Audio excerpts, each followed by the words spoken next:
Hello everyone, welcome है आपका इस वीडियो में। आज हम क्वेश्चन नंबर 18 सॉल्व करेंगे, इंटीग्रेशन बाय पार्ट्स। ठीक है, तो ये हमारा है जो integral of 1/x³ e⁻1 x dx। अब देखिए यहाँ पे क्या है कि हमें कैलकुलेशन होता दिख नहीं रहा है। तो सबसे पहले हम क्या करेंगे, अब यहाँ पे देखिए अब तक ये क्वेश्चन नहीं आया था। अब क्या है कि हम पहले सब्स्टिट्यूशन करेंगे। ओके, क्या हम करेंगे, पहले हम इसको सिंप्लीफाई करेंगे by the method of substitution से। Okay, let 1/x is equal t। 1/x का डिफ्रेंशिएशन क्या होता है, -1/x², और यहाँ आप लिखेंगे dx इक्वल dt। ठीक है, this implies that 1/x² dx हमारा क्या हो जाएगा, -dt। ओके जी, तो देखिए ये आपको कैलकुलेशन आपको माइंड ये करनी है। अब आपको क्या करना है, अब वैल्यू पुट कर दिए। नाउ दिस इज इक्वल, जो आपकी ये इक्वेशन चल रहा है, दिस इज सॉरी इंटीग्रल जो चल रहा है, दिस इज इक्वल इंटीग्रल। इसको आप कैसे लिखेंगे, देखिए एक तो 1/x यहाँ पे ऐसे रहने दीजिए, इंटू 1/x² लिख लीजिए, e⁻1/x, इसको ऐसे लिख दीजिए। ठीक है, अब ये जो आपने ये सब्स्टिट्यूशन लिया है इसके थ्रू करिए। 1/x को आपने क्या माना था, t माना था, और 1/x² dx हमारा क्या बनेगा, dt बन जाएगा, और e⁻1/x e⁻t बन जाएगा, और 1/x² dx क्या बनेगा, -dt। Now this is equal t e⁻t dt, और यहाँ पे माइनस साइन आप लगा देंगे। तो अब देखिए इंटीग्रेशन बाय पार्ट्स करने से पहले आपको प्रॉपर सब्स्टिट्यूशन करना है, तभी आप इसको आगे सॉल्व कर सकते हैं। ठीक है, अब यहाँ पे इंटीग्रेशन जब करने में आपको क्या करना है, तो आपको ये जानना है कि फॉर्मूला क्या है इसका। तो देखिए फॉर्मूला हम यहाँ पे आपको लिख देते हैं कि integral of first function and second function का मल्टीप्लिकेशन जो है वो क्या होगा, first function as it is लिखेंगे। ठीक है जी, सेकंड फंक्शन को इंटीग्रेट करेंगे, माइनस फर्स्ट फंक्शन को डिफरेंशिएट कर दीजिए, सेकंड फंक्शन को इंटीग्रेट कर दीजिए। ओके, और फिर इस पूरे फंक्शन को x के रिस्पेक्ट में फिर से इंटीग्रेट कर दीजिए। तो देखिए ये आपका बेसिक फार्मूला है। अब इस फार्मूले के बेस पे हम आगे सॉल्व करते हैं। ठीक है जी, तो चलिए आगे की कैलकुलेशन कीजिए। अब आप इसको सामने रखिए और ये देखिए कैलकुलेशन हमारी। Now this is equal minus, देखिए t तो माइनस है तो पहले तो ऐसे आप कर ही लीजिए। फर्स्ट फंक्शन को एज इट इज़ हमें लिखना है, सेकेंड फंक्शन को इंटीग्रेट करना है, -1 लगाना है, फिर डिफरेंशिएट करना है किसको, फर्स्ट फंक्शन को t के रिस्पेक्ट में। देखिए अब यहाँ t वेरिएबल है, तो फर्स्ट फंक्शन क्या है हमारा t, इसको डिफरेंशिएट करना है, और सेकंड फंक्शन e⁻t जो है उसको हमें इंटीग्रेट करना है, और फिर पूरे फंक्शन को इसको फिर से एक बार इंटीग्रेट कर देना है t। ओके, चलिए ये अब आपकी कैलकुलेशन आ गई। अब इसको हटा देते हैं हम। Now this is equal minus t, और e⁻t का इंटीग्रेशन क्या होता है, e⁻t ही रहता है, minus, okay, integration sine bracket, और डिफरेंशिएशन अब इसका क्या हो जाएगा, 1 हो जाएगा, और e⁻t का इंटीग्रेशन e⁻t होगा, और dt। आपको ये ब्रैकेट लिखने की ज़रूरत नहीं है, बट ये हमने एक एक स्टेप क्लियर हो जाए इसलिए लिख दिया है। ठीक है,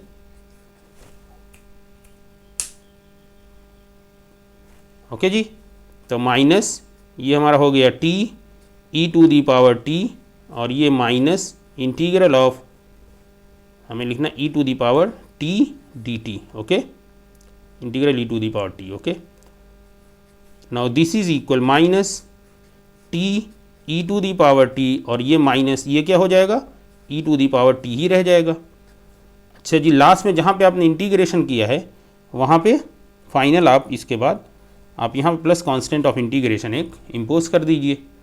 now this is equal -e⁻t और हमें यहाँ क्या बचेगा, t minus 1 plus the constant of integration c, minus को इनसाइड कर दीजिए तो e to the power t, ये 1 माइनस टी हो जाएगा plus the constant of integration c। अब आपको t की जगह पे रिप्लेस कर देना है क्योंकि वेरिएबल आपका x है, तो t इक्वल 1 अपॉन एक्स है, तो t इक्वल 1 अपॉन एक्स आप कर दीजिए। This is e power 1 upon x 1 minus 1 upon x plus the constant of integration c, यही आपका आंसर हो जाएगा। ओके, आप इसको एक लाइन और लिखना चाहते हैं तो बहुत आप लिखना चाहते हैं तो आप ऐसे कर सकते हैं, e power 1 upon x x minus 1 upon x plus the constant of integration c, इसको भी आप आंसर कह सकते हैं। तो ये भी है, ये भी है, जिसको आप कहें कोई ऐसा इशू नहीं होना चाहिए। ओके अब यहाँ पे एक दो फार्मूले आपके हैं जो आपको पता होने चाहिए थे, वो देख लीजिए। D D x of 1 upon x, ये हमारा क्या होता है, minus 1 upon x square. Okay, उसके बाद integration of E power T हमारा क्या होता है, ई पावर टी डी टी, ये ई पावर टी ही रह जाता है। ओके ठीक है, ये दो फार्मूले आपको यहाँ पे ज़रूरत के थे। तो देखिए ए पार्ट आपका हो गया, अब इसी तरह हम बी पार्ट भी करेंगे। ओके जी, तो चलिए बी पार्ट हम कर लेते हैं।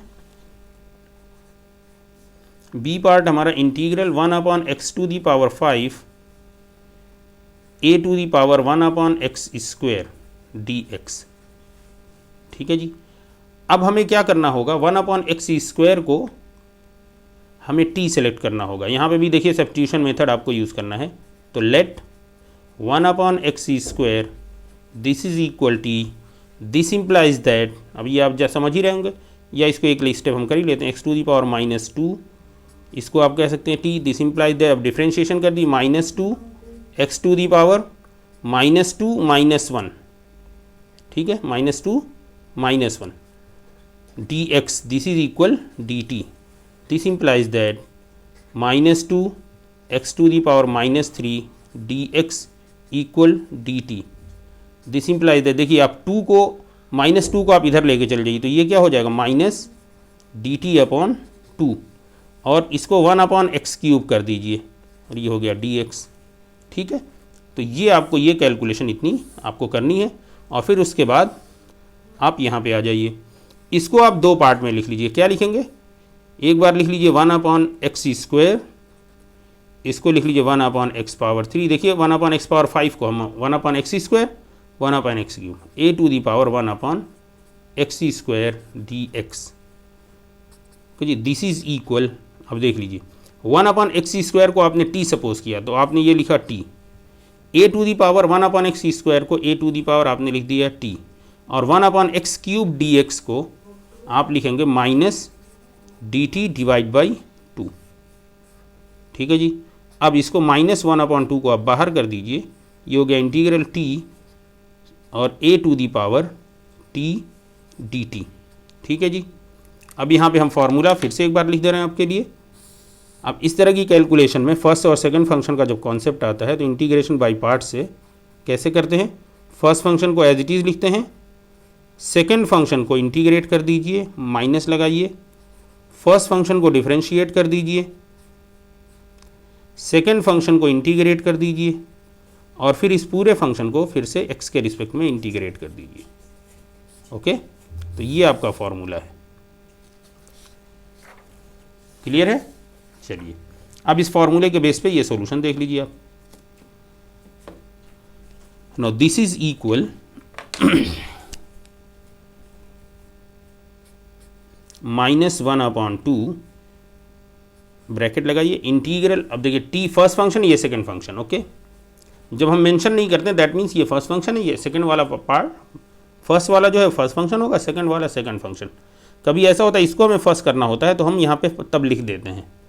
तो चलिए यहाँ पे टी हमारा फर्स्ट फंक्शन है, ए पावर टी सेकंड फंक्शन, तो फर्स्ट फंक्शन हमें एज इट इज लिखना है, सेकंड फंक्शन को इंटीग्रेट करना है।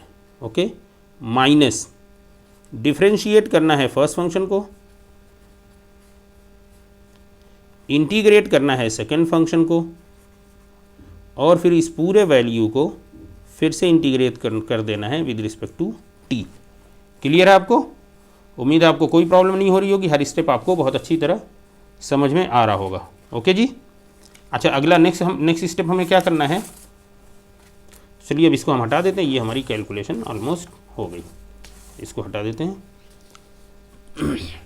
Now this is equal -1/2, okay, और ये हमारा हो गया t, और a पावर t का हमारा इंटीग्रल क्या होता है, a power t divide by log a, okay, base e हम नहीं लिखने जा रहे हैं, माइनस इंटीग्रल लगाइए, ब्रैकेट लगाइए, और यहाँ पे देखिए इसका 1 आ जाएगा और इसका आएगा a power t divide by log a, okay, और ये हो गया हमारा dt, ओके जी। Now this is equal -1/2 t a power t upon log a minus, देखिए यहाँ पे log a कांस्टेंट है, उसको बाहर करिए, 1/log a integral 1 into a power t क्या हो जाएगा, simply a power t dt। Now this is equal -1/2 t a power t upon log a minus 1/log a, और इसका इंटीग्रल क्या हो जाएगा, a power t upon log a। अब last में इंटीग्रल हो गया आपका, आप कांस्टेंट ऑफ इंटीग्रेशन इम्पोज कर दीजिए। नाउ दिस इज इक्वल -1/2, अब देखिए log a यहाँ भी है, log a यहाँ भी है, तो log a बाहर एक कर दीजिए, log a कॉमन ले लीजिए, और a पावर t यहाँ भी है, यहाँ भी है, तो a पावर t यहाँ से बाहर कर लीजिए, तो आपके पास इनसाइड क्या बचा, t minus 1/log a plus the constant of integration c। अब यहाँ पे t की वैल्यू आप रख दिए, t की वैल्यू है 1/x² आपने सपोज किया था शुरू में, तो this is a power 1/x² divide by 2 log a, ये हो गया t equal 1/x² minus 1/log a plus the constant of integration c, यही आपका आंसर हो जाएगा, ओके। इसको आप और सिंप्लीफाई करना चाहते हैं, इन दोनों को बाहर करिए, तो कोई फ़ायदा नहीं है, बस ये सिंपलेस्ट फॉर्म आप इसको लेके चलिए, कुछ ऐसा इसमें अब कटपिट नहीं हो रही है कि आप और कैलकुलेशन करें, ठीक है जी। तो उम्मीद है आपको ये क्वेश्चन समझ में आ गया होगा। यहाँ पे देखिए पहले हमें वेरिएबल को चेंज करना है, ठीक है, उसको एक अच्छा एक सूटेबल सब्स्टिट्यूशन हमें देना है, उसके बाद जब प्रॉब्लम सिंप्लीफाई हो जाए तब हमें इंटीग्रेशन बाई पार्ट्स वाला फार्मूला यूज़ करके सोल्यूशन करना है, ओके जी, ठीक है। तो इसी तरह के और सवाल किए जाएंगे, आप भी प्रैक्टिस करते रहिए, ठीक है। मिलते हैं अगली वीडियो में, तब तक अपना ख्याल रखिए, सुरक्षित रहिए। चैनल पर नए हैं तो सब्सक्राइब ज़रूर करिए, अपने साथियों से शेयर भी करिए, ओके, गुड बाय।